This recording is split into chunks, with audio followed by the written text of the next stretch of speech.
बेटी पैदा हुई तो शौहर ने नफरत में बेटी को घर के सहन में घड़ा खोद कर दफन कर दिया और मुझे साथ लेकर अमेरिका चला गया। मैंने झगड़ा किया तो शौहर ने मुझे बहुत मारा और कहा कि तुम्हें भी बेटी के साथ ही दफन कर दूंगा। मैं मजबूर होकर खामोश हो गई, मगर दिल में बेटी की याद दहकती रही। 11 साल बाद जब मैं वापस आई तो मैं दौड़ कर इसी जगह गई जहाँ बेटी को दफन किया गया था, मगर वहां पहुंचकर रोंगटे खड़े हो गए, क्योंकि आधी रात का वक्त था, मैं गहरी नींद में थी। जब मैंने वो ख्वाब फिर देखा जो कई सालों से मुझे दुख दिख रहा था। ख्वाब में एक गैर वाज़ेह बच्चे का चेहरा नजर आता था। इसके रोने की आवाज़ें मेरे कानों में गूंजती थी, जैसे कोई मुझे माँ कहकर पुकार रहा हो और फिर उसे मुझसे दूर कर दिया जाता हो। अचानक मेरी आंखें खुल गई। मैं उठकर बैठ गई। मेरी सांस तेज थी, दिल की धड़कनें बेकाबू थी। ये ख्वाब मुझे सालों से नजर आ रहा था और हर बार की तरह इस बार भी मैं शदीद तकलीफ में थी। मैंने अपने पहलू में सोए शौहर की तरफ देखा था।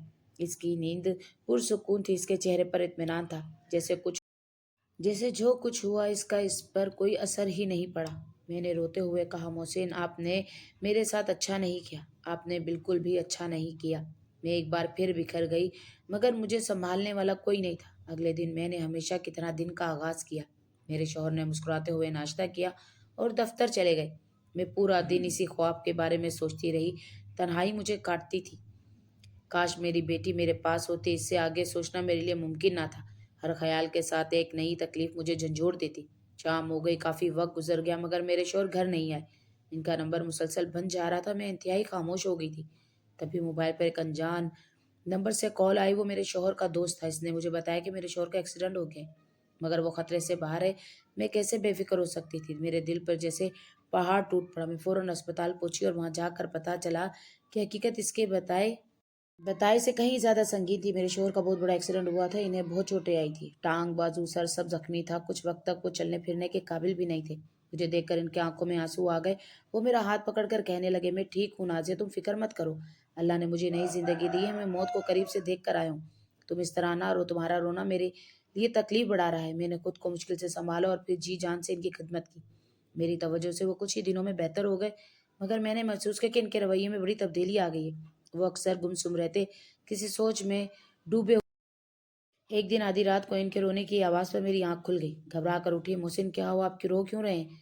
तबीयत ठीक है, दर्द तो नहीं हो रहा? मैं डॉक्टर को फोन कर दूं? वो रोते हुए मुझे गले लगाकर कहने लगे, नाजिया, मुझे वो रात याद आ रही है। मैंने अपनी बेटी के साथ वो सब क्यों किया?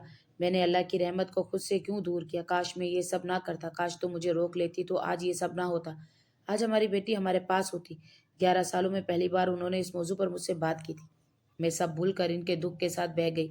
मैंने इनके आंसू पोंछे। वो कहने लगे, शायद इसी पर अल्लाह हमसे नाराज हो गया है, इसीलिए दोबारा हमें औलाद ना दी। अल्लाह ने हमें खुशखबरी के काबिल नहीं समझा। मैं दिल में कह रही थी कि ये सब इनकी अपने गुनाह का नतीजा है, मगर इनकी हालत देखकर मैंने वो लफ्ज जुबान पर नहीं लाए।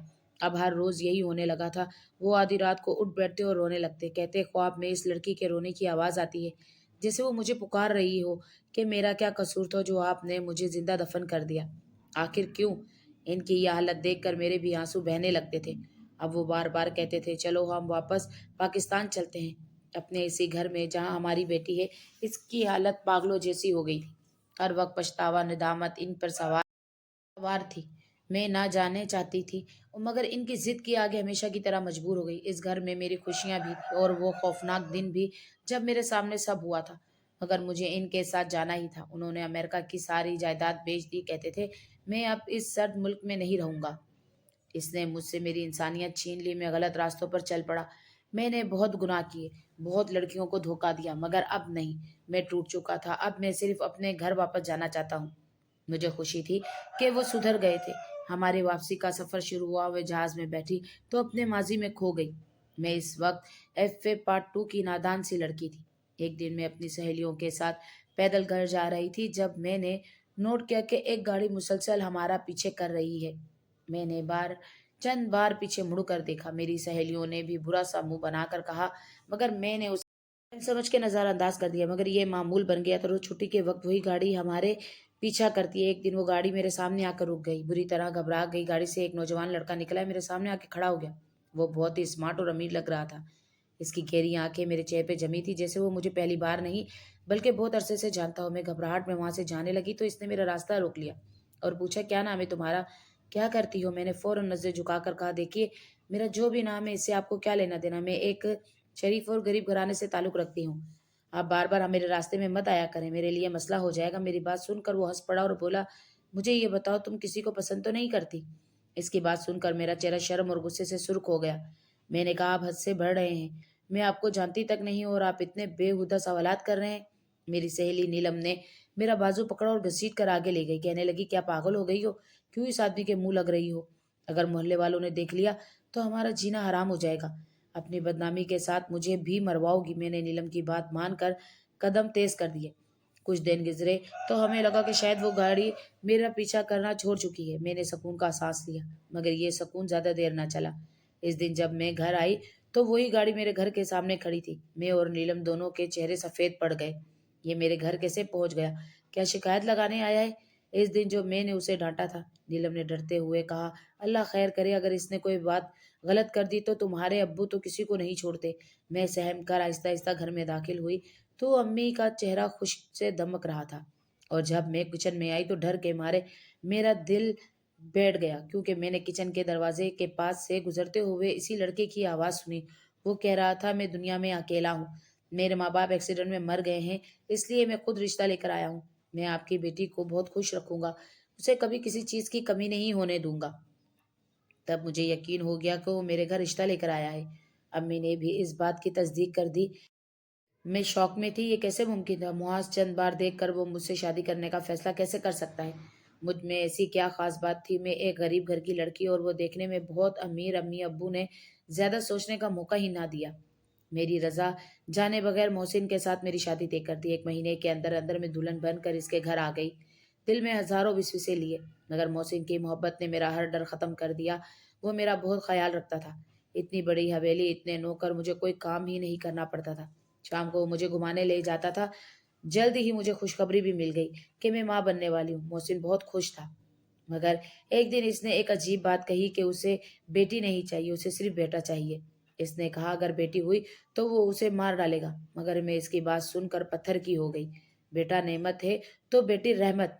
मगर मोहसिन का चेहरा खौफनाक हो गया था और फिर कुछ देर बाद वो खुद ही नरम पड़ गया। माफी मांग ली, मगर कुछ अरसे बाद इसने फिर वही बात दोहराई तो मैं खौफजदा हो गई कि अगर ऐसा हुआ तो क्या होगा। मगर मैंने खुद को धोखा दिया कि वो कभी ऐसा नहीं करेगा। मगर जब अल्लाह ने मुझे बेटी से नवाजा तो वो खुश होने की बजाय गुस्से से पागल हो गया। अस्पताल से घर पहुंचते ही इसने मेरी बेटी को मेरे हाथों से छीना और बाहर ले गया। मैं इसके पीछे भागी, मगर इसने सहन में घड़ा खोद कर मेरी बेटी को जिंदा दफन कर दिया। मैं चीखती रही, हाथ जोड़कर कहती रही, खुदा के लिए ऐसा मत करे, मगर इस पर कोई असर नहीं हुआ। और फिर वो मुझे अंदर घसीट कर ले गया। चंद दिन बाद वो मुझे लेकर बैरून मुल्क चला गया। वक्त गुजरता गया, मगर मेरे दिल की तड़प कम ना हुई। एक दिन मैंने उसे अपने एक दोस्त से कहते सुना कि मैंने अपनी बेटी इसलिए मार दी क्योंकि मुझे कहा गया था कि जो गुनाह मैं करता हूँ वो मेरी बेटी भी करेगी। मैंने औरतों को धोखा दिया, गलत ताल्लुकात रखे। अगर बेटी बड़ी होती तो वो भी गलती करती, इसलिए उसे मारना जरूरी था। ये सुनते ही मेरे कदमों तले जमीन निकल गई। मेरा शौहर जनी था, वो अपनी बदकारी की सजा बेटी को दे गया। मैंने पूरी रात रोते गुजारी। इसके बाद एक्सीडेंट ने उसे तोड़ दिया और 11 साल बाद हम वतन वापस आए। मेरे माँ बाप मुझे लेने आए। मैं इनके गले रख कर फूट फूट कर रोई। अगले दिन हम अपने घर आए। जैसे ही मैंने दहलीज पार की तो मेरी नजर इसी जगह पड़ी जहां वो मासूम दफन थी। मैं वहां बैठ गई और जमीन हाथों से खोदने लगी। मैंने बिलक बिलक कर अपनी बेटी को पुकारी थी। पुराने मुलाजिम हैरत से मेरे पास आए। मैं मिट्टी क्यों खोद रही थी? मैं तो बेख्तियार थी। मेरा दिल सिर्फ अपनी मेरी प्यारी बेटी तुम्हारे पास आ गई हूँ। मैं रोती जाती और मिट्टी खोदती जाती। तब किसी ने मेरे कंधे पे हाथ रखा। पीछे पलट कर देखा तो वहां मेरी मुलाजमा खड़ी थी। इसका नाम उजमा था। वो पिछले 21 साल से इस घर में काम कर रही थी। अच्छी खासी बूढ़ी हो चुकी थी। इसने मुझे अपनी बाहों में समेट लिया और कहा, आप इस खाली मिट्टी में क्या ढूंढ रही हैं बाजी? ये कहकर मैं फूट फूट कर रोने लगी, क्योंकि मेरी कीमती चीज इसी मिट्टी में दफन थी। मैं इसी को ढूंढ रही हूँ। उजमा ने कहा, बीबी जी, आप मेरे साथ मेरे कमरे में चलें, आपको कुछ दिखाना चाहती हूँ, कुछ बताना चाहती हूँ। मैं रोते हुए इसके साथ इसके क्वार्टर में गई। तभी वहां एक छोटी सी बच्ची मेरे नजर पड़ी, जिसके छोटे छोटे सुनहरे बाल पोनी में बंधे थे। इसने सुर्ख रंग का फ्रॉक पहना हुआ था और हाथ में कॉपी पकड़े स्कूल का काम कर रही थी। इस बच्ची को देखकर मैं ठिठक गई। इसकी शक्ल मुझसे और मेरे शोहर से बहुत मिलती थी। जब इसने गौर से मेरी तरफ देखा तो मेरा दिल जैसे रुक सा गया, क्योंकि इसकी आंखें बिल्कुल मेरे शोहर जैसी थी। इसके होंठ पर तिल था, जो मेरी बच्ची के चेहरे पर भी था। मैंने गौर से उसे देखा, कितनी प्यारी थी। मैं इसके पास भागी, اس کا چہرہ ہاتھوں میں لے کر بہت زیادہ پیار کرنے لگی۔ میں روتی جاتی اور کہتی جاتی، یہ بچی کون ہے، کس کی ہے؟ تب عظما نے کہا، بی بی جی، آپ کی امانت ہے، جسے آپ مٹی میں ڈھونڈ رہی تھی، اسے میں نے مٹی سے نکال کر ایک موتی میں ڈال دیا۔ دیکھے کتنی پیاری ہے، اور اس کی تربیت بھی میں نے بہت اچھی کی ہے۔ میں حیرت سے سر اٹھا کر اسے دیکھ رہی تھی۔ عثمان نے کہا، اس رات جب صاحب جی نے بچی کو دفن کیا اور آپ رو رہی تھی، میں نے سارا منظر دیکھا۔ باقی ملازم سو رہے تھے۔ میں پچھلے کئی سالوں سے اولاد کے بچھڑنے کے غم میں مبتلا تھی۔ میں جانتی تھی اولاد کے بچھڑنے کا غم کیا ہوتا ہے۔ اللہ نے مجھے اولاد نہیں دی تھی، مگر میرے دل میں اولاد کی خواہش ضرور تھی۔ جیسے ہی آپ لوگ وہاں سے گئے، میں بچی کو جلدی سے کوارٹر میں لے گئی، اور اللہ کا شکر کہ بچی بچ گئی۔ میں نے اسے ڈاکٹر کے پاس لے کے گئی اور پھر گھر واپس آ کر اپنے کوارٹر میں چھپا دیا۔ میں نے صاحب جی سے کہا، کچھ دن گاؤں جانا ہے، ایک شادی ہے۔ صاحب جی نے مجھے چھٹیاں دے دی۔ میں بچی کو لے کر گاؤں گئی، کچھ دن وہاں رہی۔ جب پتہ چلا کہ آپ لوگ یہاں سے چلے گئے ہیں، میں بچی کو لے کر واپس یہاں آ گئی۔ سب کو یہی کہا کہ یہ میری بہن کی بیٹی ہے، میری بھانجی ہے، مگر حقیقت وہ ہے جو میں آپ کو بتا رہی ہوں۔ میں جانتی تھی صاحب جی وقتی غصے میں ہے، نہ جانے انہیں کس بات پر غصہ ہے، تو وہ اپنی بچی پر نکالیں گے۔ کل کو جب انہیں احساس ہوگا تو وہ ضرور پچھتائیں گے۔ مجھے یقین ہے آپ انہیں حرین کے بارے میں بتائیں گی تو وہ سن کر خوش ہوں گے، اور آپ کی حرین سے نفرت نہیں کریں گے، بلکہ اسے گلے سے لگائیں گے۔ میری نظر دروازے پر پڑی، جہاں محسن کھڑے تھے۔ انہوں نے بھی ساری باتیں سن لی، آنکھوں سے آنسو بہہ رہے تھے۔ مجھے سمجھ نہیں آ رہا تھا میں تمہارا کیسے شکریہ ادا کروں۔ تم نے مجھے زندگی دی، میں ہمیشہ جرم کے بوجھ میں دبتی رہی۔ آج تم نے میرے ضمیر کو آزاد کر دیا۔ ہم دونوں نے حرین کو گلے سے لگایا اور پھر اسے کمرے میں لے گئے۔ وہ ہم دونوں کو دیکھ کر گھبرا گئی تھی۔ وہ اپنی ملازمہ کو ہی ماں سمجھتی تھی، اور میں جانتی تھی کہ آہستہ آہستہ اس کے دل میں اپنی محبت پیدا کروں گی۔ آہستہ آہستہ سب کچھ بتا دوں گی۔ کہ آپ کی اس کہانی کے بارے میں کیا رائے ہے؟ کمنٹ سیکشن میں اپنی قیمتی رائے ضرور دیں، اور اگر کہانی پسند آئے تو لائک کریں، چینل کو سبسکرائب کریں اور زیادہ سے زیادہ شیئر کریں، اور کمنٹ سیکشن میں اللہ کا ایک پیارا سا نام ضرور لکھیں۔ کل پھر ملیں گے ایک نئی کہانی کے ساتھ۔ تب تک اللہ